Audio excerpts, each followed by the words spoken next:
How you doing, folks? Welcome back to another episode of Hot Takes. I'm your host, Marcus, and today we have quite a few things to get into as the NBA has been a whirlwind of information going around right now.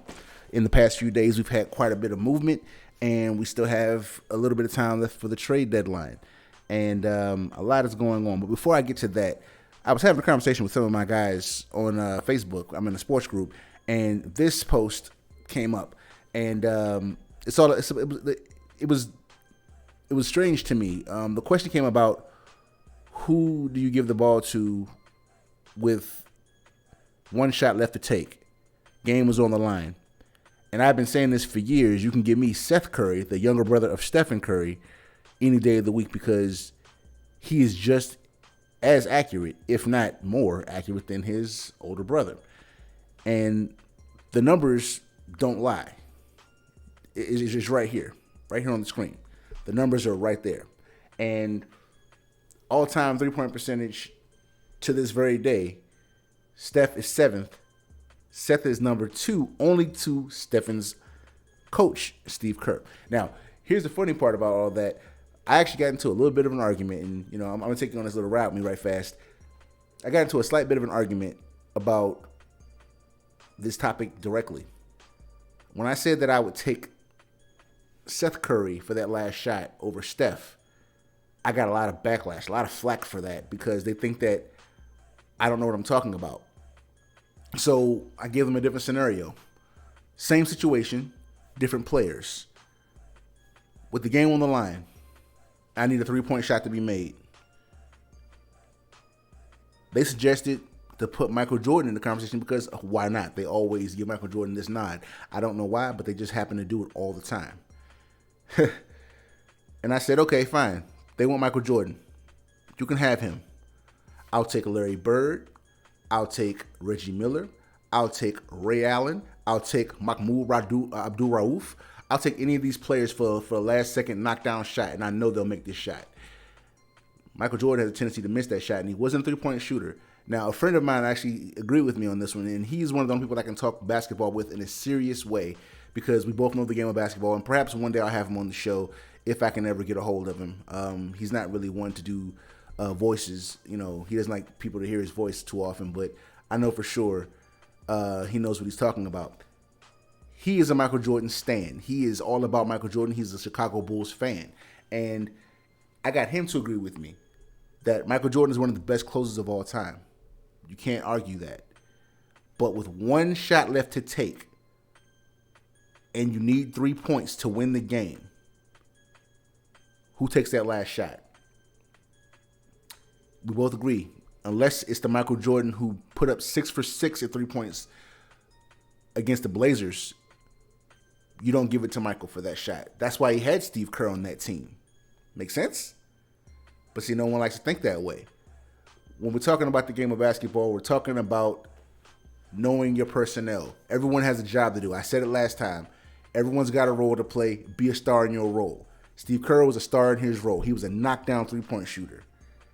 As a matter of fact, my friend actually had to remind me because, again, he's a basketball purist, as I am. When LeBron James and the Miami Heat, or the Heatles, as I like to call them, were in the finals, and it came down to a last shot, Ray Allen, a.k.a. Jesus Shuttlesworth, as we like to call him in the group, saved him and hit a knockdown three. Now, the reason we say he saved him is because most players nowadays are judged on their greatness by their ability to be clutch. And LeBron James has been known for not being clutch. He's been known for being a crybaby, a flopper, all these things. I don't do that to him. I enjoy his greatness while we still have him. The man is 36 years old. He hasn't got much time left to play in the league before they decide to put him out anyway. I mean, even if he decides to stay another 5 or 6 years, they're not going to let him play longer than he did Vince Carter. He made 21, 22 years. They're not going to let LeBron stay longer than that. That being said, you make the right basketball play. Sometimes it doesn't work out for you, but there are guys there to do a specific job. And in this one right here, when I said that I would take Seth Curry over Steph Curry, I got a lot of drawback for that. And when it came down to it, of course I know I'm right. Those numbers don't lie. And I told them, and it really came down to this. Why isn't Seth as accomplished as Steph? Well, I can pull that up for you right now. I can't put it on the screen, but I can pull it up for you right now. I have it right here on me. And here's the funny part. I told them the answer is simple. Opportunity. Forget about where you're drafted or if you're even drafted for that matter. Sometimes it's about the organization and what they're committed to and what do they see in you. Well, when your big brother is Stephen Curry, a lot is expected of you. And if you don't come out the gate doing what Steph did, you're not valued as high. So, of course, Steph has been playing since 2009, the year he was drafted. That year he played in 80 games and he started 77 of them. Okay? And he shot 43.7% from three. Impressive. Well, in his brother Seth's first year, he only played in 2 games. He did not start either one. And he only took like one shot. He made that shot, and it was a 3-pointer. But he wouldn't see any time again. And here's the funny part. That first year was 2013 and 2014. That's the season that he played in. He played for 2 different teams. He played for Memphis in 1 game, and then he played 1 game in Cleveland. That shot was in Cleveland, and he was still cut the very next year. He would then bounce from Phoenix to Sacramento, Dallas, Portland, Dallas, and now he's in Philadelphia. Meanwhile, Steph played for Golden State his entire career, and the team has been committed to him because they invested in him. You know, Wardell Stephen Curry, the son of Dale Curry. I mean, but what's to say about his little brother? He's also the son of Dale Curry. He's just as talented. But he's had to bounce around. He's had no opportunity to play. Now, when he finally started getting some opportunity to play, you know, this year has been his first year as a consistent starter. He's played in 28 games. He started 28 games. And he is currently shooting 44.8% from three. Now, compared to his older brother, who's played 35 games and started 35 games, 41.1%. Man, ain't that something? Baby brother's always going to outshine big brother because he has to work harder for it. The team isn't designed to be around him and get him an open shot. He has to work for his. He's being a star in his role. Isn't that something special? All right, so I'm going to get off of this for a second because I could spend the entire episode talking about this. I did promise that there would be an episode where I did specifically the greatest of all time, or I like to say the greatest of an era. So let's get to that, shall we? All right, so now we're here with a bunch of players here, and they're all not going to make my list. But as you can see, there are 8 tiers here, and there can only be one number 1. Now, when we're talking about the greatest of all time, people like to play with it a little bit. As I'm going to play with it a little bit here, but I'm going to tell you what I'm doing as I go.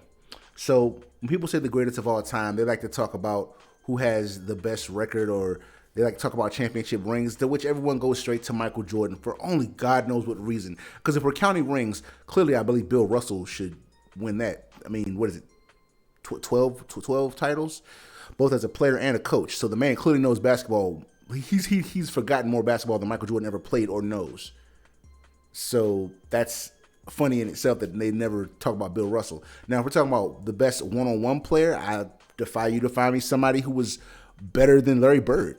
The best closers of all time, I would love to say that it's straight up Michael Jordan, but when you got Kobe Bryant out there lurking, who's to tell? Now, you want to talk about best players to never win a championship? Charles Barkley, Karl Malone. I mean, that list goes on and on. I mean, Patrick Ewing's even in that conversation, and Kevin Garnett almost ended up in that conversation had he not been traded to Boston. We're talking about the best scorer of all time. A lot of people like to say it's Kevin Durant. I mean, he's probably the most talented given his size and athleticism, but the best scorer of all time still is the top, and that man's name is Kareem Abdul-Jabbar, formerly known as Lou Alcindor. So this is a very interesting way to go about it. So when we're talking about the best of all time, again, I have to say all time, because in my opinion, you don't have a greatest of all time until the game is no longer played and is no longer being recorded. So as long as the game is still being played and recorded, we won't know who the best of all time is. We have to wait until they decide to no longer record the game. numbers-wise, or anything. So, this is how I'm going to do it. We're going to go best of each and every era. And we're going to start from the 80s. Now, the 80s is a straight-up tie, in my opinion. The 80s is a straight-up tie. Michael Jordan, he came into the game, like the pro game at that point, but he wasn't the best yet. He wasn't the Michael Jordan that we know. That wasn't until the 90s. But we're talking about the 80s right now. The 80s are what we're talking about right now. We're focusing on the 80s. And I have a hard time getting past these two players specifically. Now, we could have started in the 70s, but that's a little bit too far back for some people. So we're gonna start with the 80s, like I said. And for most people, they'll probably agree with me here. Starting with the 80s, that's between Magic Johnson, and Larry Bird. These two were going at it, and I gotta say, that was truly a golden era of basketball. Forget about the championships. We're talking about guys who were just competitive on a different level. If you wanted to, I could probably throw Isaiah Thomas in there, but that's tough. I gotta put it. It's gonna be a tie between Magic and the legend Larry Bird. Now we're talking about the 90s. I don't even like this guy, but clear the winner is Michael Jordan. Just period. Just the man quit playing basketball for a year, came back and won 3 more titles. How do you leave on 3 titles, take a year off, and then come back and win 3 more? That's kind of tough to beat. Now, skipping on into the 2000s, I call him Michael Jordan's clone because he did everything Michael Jordan did, just didn't win the 6th championship, and that's Kobe Bryant, the late, great Kobe Bryant. I mean, who could even argue? Of course, everyone likes to say, this player and that player and who's more influential, but Kobe Bryant was pretty much Michael Jordan 2.0, or, 1.5, I'd say, because he was everything Michael Jordan was, just minus 1 title. All right, so going on to 2010s, I don't think you can even argue this one. It's LeBron James. I mean, think about this for a second. The man got into the league in 2003, I believe, and he's been in the playoffs ever since, minus a couple years. I mean, that's impressive in itself. Just period, point blank. He's just been there. He's consistent. No one has been more consistent than he has since maybe Shaquille O'Neal in that regard.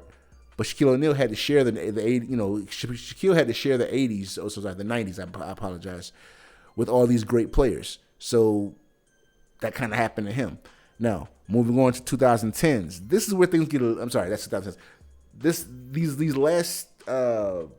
These last few years, it's been kind of tough because now we have to talk about a new greatest of an era. And this is where it gets a little sticky.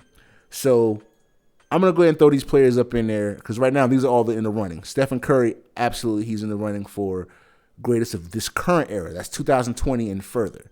Even though LeBron James is still playing, he's on the back end of his career. Even though he's still winning championships, I have to discount him right now because I don't see him playing past 2026, honestly.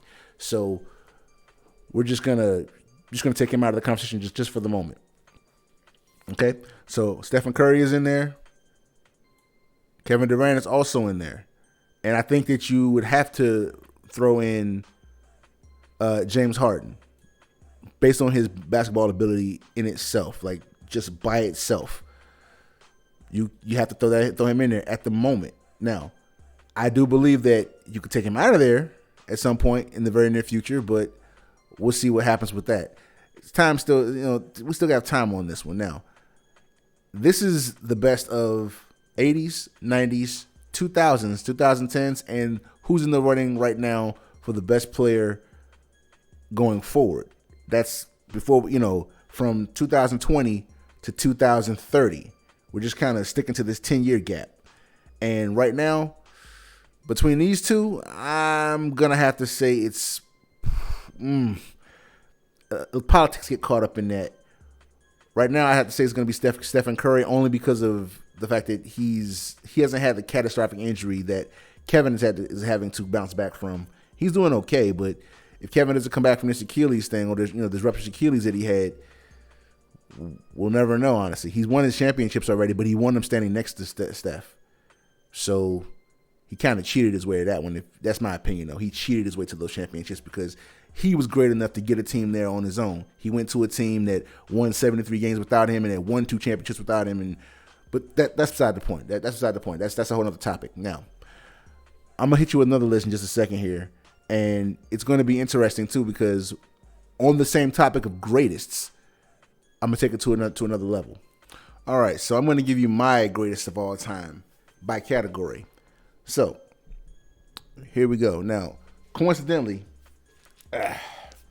my greatest of all time, and I'm going to just put the caveat here, if basketball stopped being played today, right now, the game was never played again, the greatest of all time goes to none other than, and also I can give it a duo too, but I'm going to give it to Kareem Abdul-Jabbar, formerly known as Lew Alcindor. Now, a lot of my friends think I'm crazy for this because, I mean, yeah, Kareem was great, but was this, that, and the other? I said, okay, so we're talking about basketball, not just NBA. Basketball. This man won a championship. He won championships at every level. High school, college, pro. There's no level he didn't win a championship at. And not only did he do it in the pros, but he did something that no one else has done to this day. Right now, there's a player known as the Greek Freak, Giannis Antetokounmpo, who is trying his best to get that team to the championship. Not win a championship, to get Milwaukee to the championship. This man, Lew Alcindor, accompanied by the big old Oscar Robertson, they took them to their first and only championship, and they won. Has not been duplicated, has not been done since. And I don't think it's going to happen. I don't think it's going to happen again. At least not in my lifetime. I don't think Milwaukee's ever getting back there in my lifetime. I can be wrong. I just don't see it happening. Now, the greatest NBA duo of all time. I think this is pretty obvious. And the reason I have to put this caveat on here, and a lot of people don't like me for this one, but I keep it real. This is how I really feel. The best duo of all time is clearly, in my opinion, Mr. Michael Jeffrey Jordan and Scottie Pippen. Now, why did I do that? Because I believe in team. And as much credit as everyone gives Michael, they tend to kind of scold Scottie a little bit. And I don't know why. Because if memory serves correct, Michael Jordan didn't sniff the championship without Scottie. And never did. But before Scottie got there, as a matter of fact, before Scottie or Phil Jackson got to Chicago, he couldn't sniff it. He needed his coach. He needed his running mate. And when he got them both, he was like something we had never seen before. We knew he was good back then, but we didn't know how good he was going to be. There are things that happened. He was elevated. Scottie elevated Michael. Phil elevated both Michael and Scottie. But trust and believe. And I love the fact that everyone says if you took LeBron James, today's current GOAT, I guess you call him, and you replace Michael with him, would Michael be able to do the things that LeBron James does? No, he couldn't. Because Scottie made up for everything that Michael lacked. Even though Michael's game was pretty well-rounded and he didn't seem to lack on anything, trust me, whatever little pieces would needed to be picked up in order for them to win those championships, Scottie did, and Phil put them in position to continue to do so, even though Krause tried to destroy the team, but that's another story. Now, moving forward with this list, I'm going to give you the best center of all time. And Shaquille O'Neal, I love you, man, but you're not the best because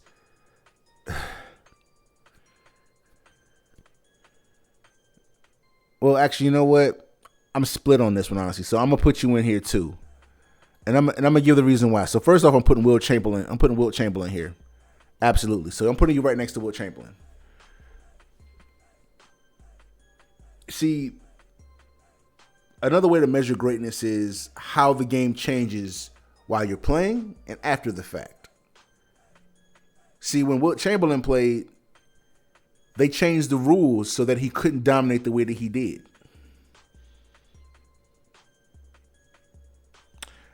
They made it so that, he wasn't able to do certain things, but he still dominated. As so did Shaq. He did the same thing. The same thing kind of happened for him too. But see, there was virtually no flaw in Wilt's game. There was nothing in that flaw that Wilt could not do. Shaq, on the other hand, was very, very, very limited in what he could do. He couldn't shoot outside the paint if he could shoot too far outside the paint at that. We all know about his legendarily horrible free throws, like horrific, which is why anyone who thinks that Shaq will be as dominant as he was then now in today's game, you are crazy. Today, you've got to be versatile, period, point blank. If you're not versatile, you're not getting on that floor. All right? Moving forward with this list, so I got Wilt as, Wilt and Shaq being best center A and B. Of course, Wilt is, if you're making me choose between the two of them, I'm choosing Wilt. All right? So the next category would be, I'm going to say, probably, and this one's pretty tough too.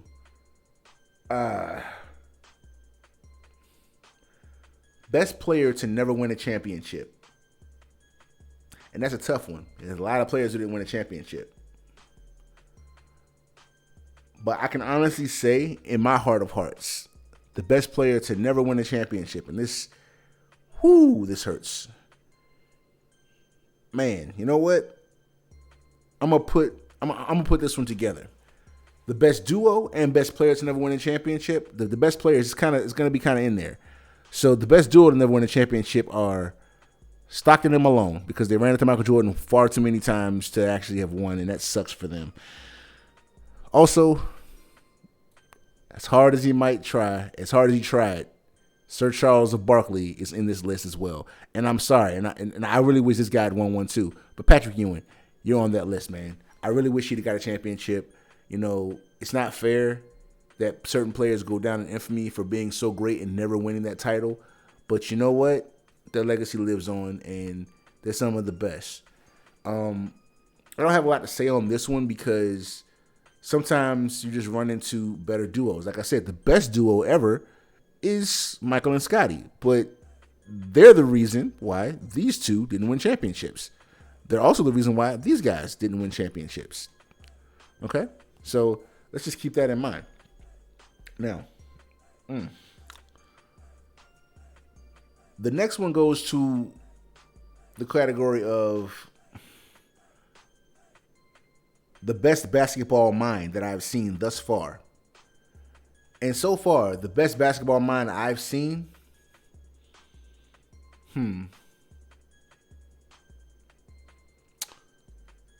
I'm probably going to have to say the best basketball mind that I've seen. Well, I didn't get a chance to actually watch him play.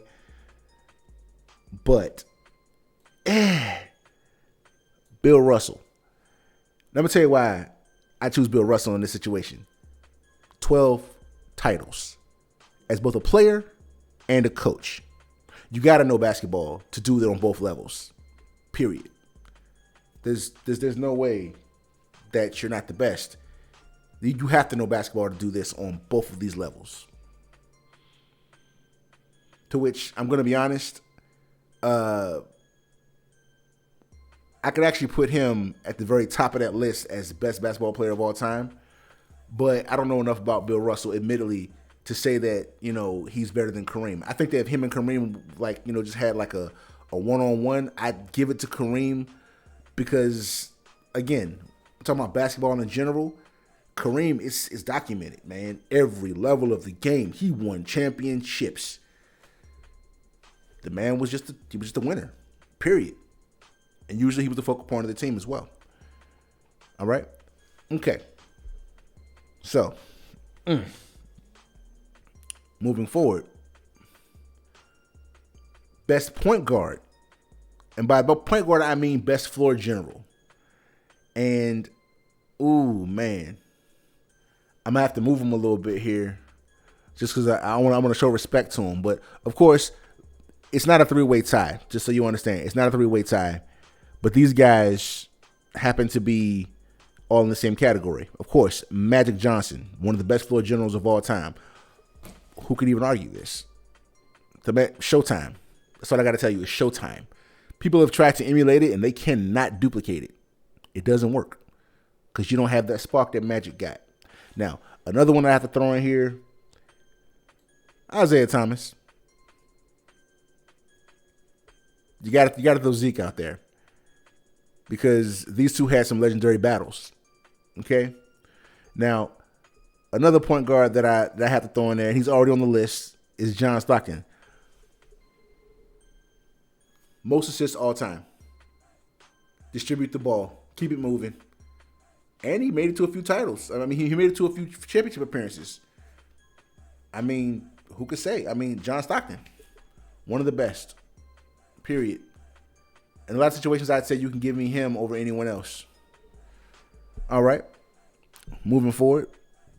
My favorite one is probably the best power forward of all time.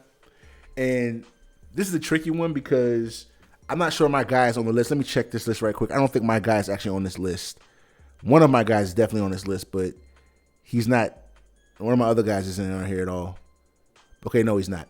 So from the list of players here, on this list right here, I would say that my favorite, or I would say the best power forward of all time, and it's not because of championships, so I'm taking that out of it. I'm talking about someone who is reliable, who knows the game, and is able to play and keep a head on his shoulders, and is able to galvanize the troops at the same time, and does it in his own way. And that is Sir Timothy Duncan.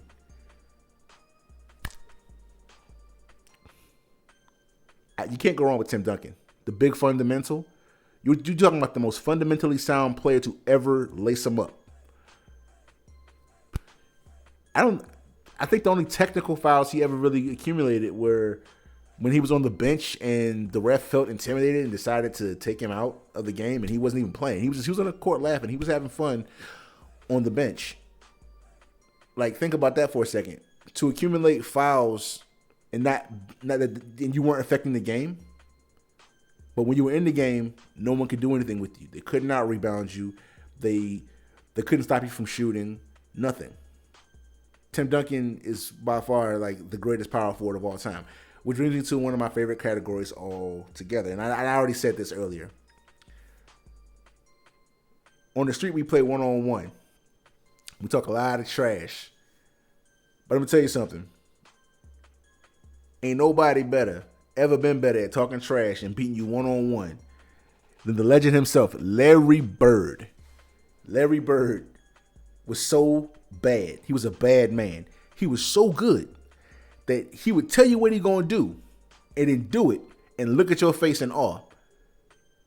He would say, hey, I'm going to hit this three right here in your face. How you want it, with the left hand or the right hand? I can go over either shoulder. Which one you want? You know, it's crazy. He would tell you what he's doing as he's doing it, and you can do nothing to stop him. That's a bad man right there, isn't it?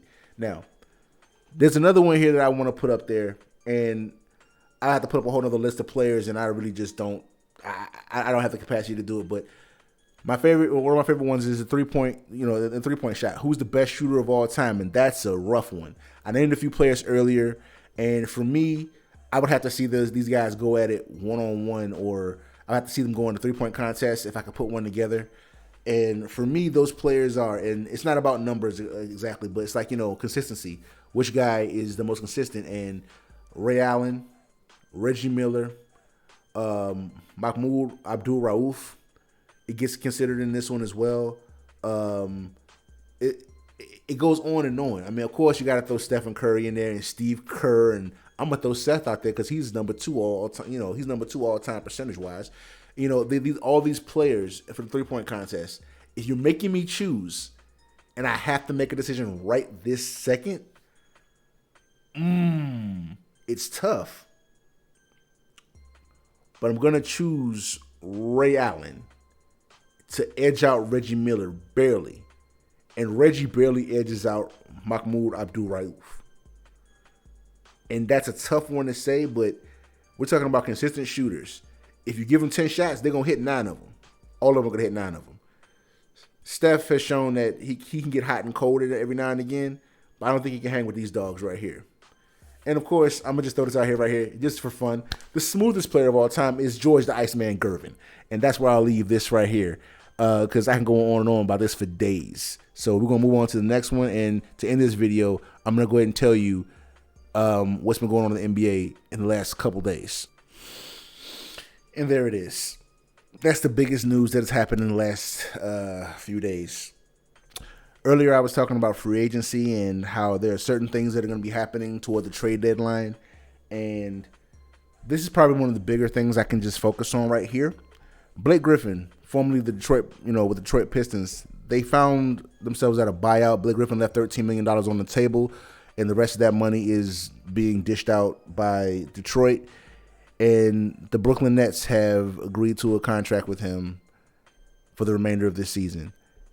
This is who is going to be running the East now. Will Blake Griffin be starting? In my opinion, no, he will not be starting. He'll lead the second unit. But can you imagine? I mean, because Blake Griffin isn't who he used to be. He's not. As a matter of fact, he hasn't dunked in over 2 calendar years.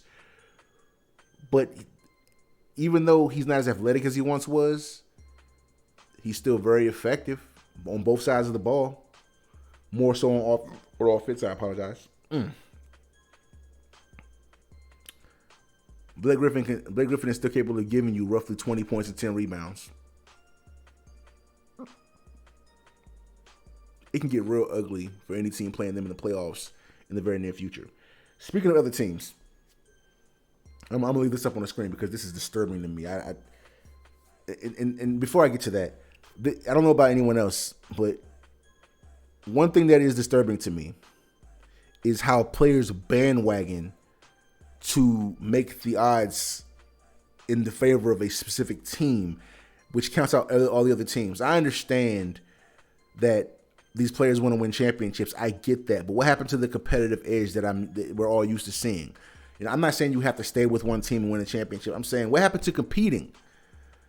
You have 2 former MVPs, 4 All-Stars. Well, one of them is a former All-Star, but, can't be mad at him. He can't do so much by himself. He's limited on certain levels. But still, you have 4 players who have been All-Stars, and some of them are still at the top of their game. MVPs even. And they're teaming up to win a championship. To take on LeBron James and and Kawhi Leonard and those 2 LA teams.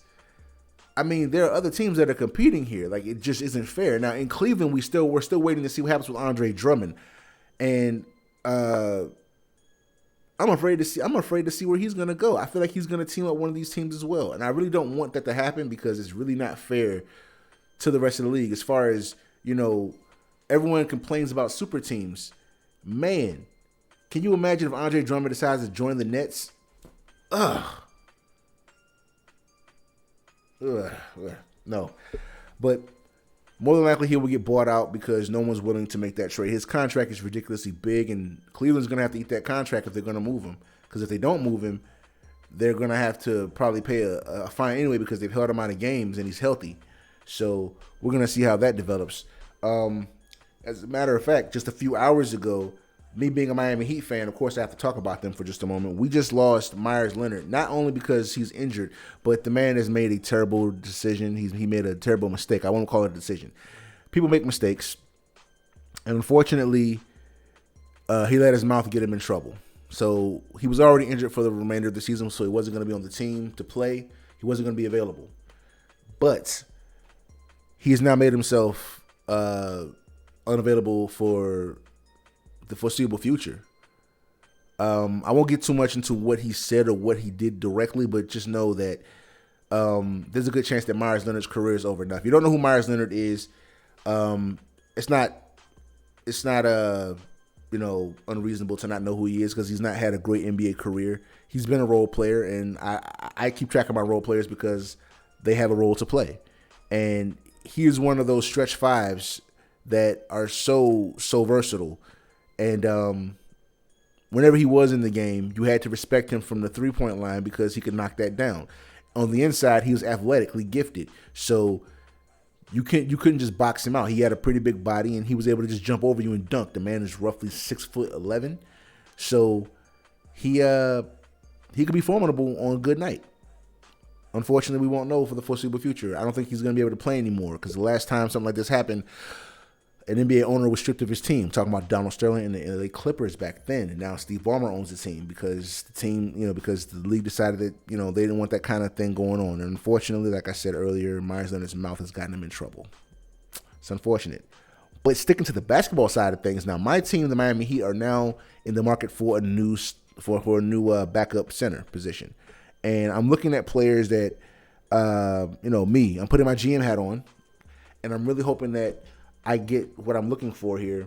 There's some players who may be on the market for me. In terms of small ball, I need someone who can play the 3 through the 5. And in Houston, they have a guy named PJ Tucker who's been looking to get out for a little while now. And unfortunately, he's been stuck there. I wouldn't mind taking a stab at him to see what he's worth. Of course, I'm going to say this in every video until it happens or until the trade deadline is over.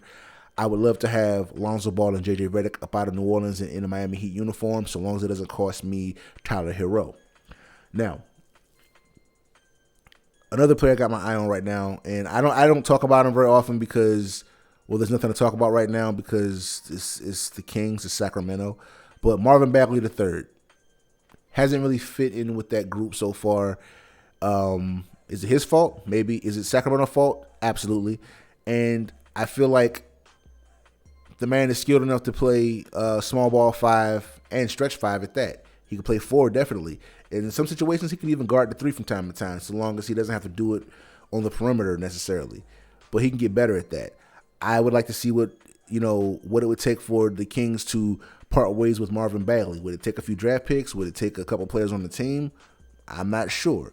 Another player that I'm not willing to give up is Precious Achiuwa. If you don't know who he is, look him up. The guy is hustle. Another player that I'm looking at, and this is like if all else fails, like he is like the last guy on my radar right now. And okay, the last guy on my radar is DeMarcus Cousins. He can't be but so effective. He's still coming back off that injury. He's betting on himself, which I have to applaud him for. Always bet on yourself, especially when you think no one else is in your corner. But he has not been the same since that injury back when he was still in New Orleans. And he's had a hard time bouncing back because every time he comes back, he gets injured again or something terrible happens. And I wish him all the best. But if all else fails, he's on the market. And I don't want him on the team because he's a guy without, he's out. He has something to prove. And with guys who have something to prove, with the attitude that DeMarcus Cousins has, they have a tendency to be cancers in the locker room, or they have a tendency to, be selfish at the wrong time. And right now, my team is gelling. We're actually in the playoff hunt, and I want to keep it that way. A couple other players that I do have my eye on. These are realistic players now that I can really see us trading for, and players that no one's thinking about. Take it back to Cleveland, Thon Maker. I will always, root for Thon Maker because I feel like he's just not being used properly. He has a lot of talent, a lot of promise, and no one's looking at it. But that's really up to him and the team. I mean, I know that Cleveland almost cut him before the season started, and he could be an asset in more than one way, both defensively and offensively, given opportunity offensively. Another player that's probably going to be on the move is Detroit's Jeremy Grant. Now, I know it sounds crazy that Detroit is just like doing a complete sale on all their players. But there's a reason for it. They know they're not going anywhere. They're losing a lot of games right now, and they're getting a lot of production out of some really good players who are looking to get paid next season. Jeremy Grant being one of them, and they can either trade and get something back for him now, or they could let him walk after the season's over, and someone's going to pay him handsomely for what he did this year, next year. So, I'm on the lookout for Jeremy Grant to be on the move. Another player who is possibly going to be on the move is Victor Oladipo. I know that he just got traded to Houston a little while ago, but Houston also offered him a 2-year extension for a hefty amount of money. I think it was something like $45 million, and he declined it because he wants a longer-term contract. Now, that doesn't mean he's leaving Houston, but he doesn't have to stay in Houston after this season, and he'll probably get that longer-term contract. that he's looking for. As much as I wanted to see him play next to John Wall, and I think that could actually work out, this is the politics of the business. Money has to be distributed, and it really depends on who wants what and the direction the team's going in. I'm also on the lookout for Victor Oladipo to be on the move, to which he's another one of those players that I could see in a Miami uniform. Could we pay him? Yes. The problem with that, from my eyes, is that he would get in the way of the development of players like Tyler Hero, Kendrick Nunn, yada, yada, yada. And especially if we trade for Lonzo Ball, that would definitely get in his way because Victor Oladipo is a combo guard. He can play the 1 and the 2. He's more effective at the 1 because the ball runs through his hands. But, yeah, I think that at this point you don't really know what you're getting in Victor Oladipo. So it's tough, but it's going to be somebody's call to make. If it was my call, I leave Victor right where he's at. I go after Lonzo, and I hopefully if I'm going to Houston, I'm looking at PJ Tucker because I need some extra defense and someone who can play the 1 through the 5 and small ball 5.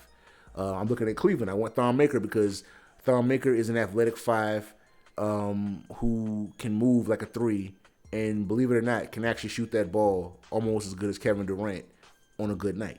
So, I keep my eyes peeled, people. I'm always looking to get better, looking to give these players who people are writing off an opportunity to play ball because, someone needs to give them an opportunity. A lot of players get thrown to the side like they're busts and they just want to give an opportunity. Seth Curry, number 2 in percentage for 3 points. 3-point percentage of all time. Steph might be 7th and have the championship pedigree, but he can't shoot better than his little brother. Ooh, I said that. All right, anyway, I'm going to stop playing. This has been another episode of Hot Takes, and of course, there's always a hot take to be made. And this week's hot take, oh, man. It's tough, but it is basketball. So my hot take right now is,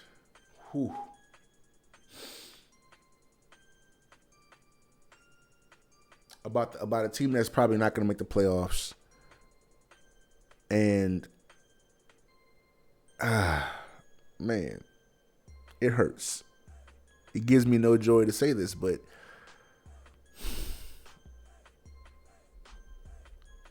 if they continue playing the way they're playing, the Boston Celtics will find themselves outside of the playoffs. They've been playing pretty bad lately.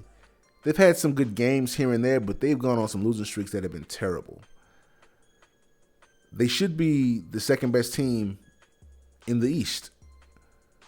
Not just record-wise, they should be playing just as good because their team is built that way. They should be up there with the Nets, taking on the best. The Nets are now the heavy favorites to win the championship. But that should be Boston. What happened? It's like Jason Tatum lost his mojo. Jaylen Brown's taking off like a rocket. Kemba Walker can't seem to keep it together. And it's like after they lost Gordon Hayward to Charlotte, they lost a lot of leadership.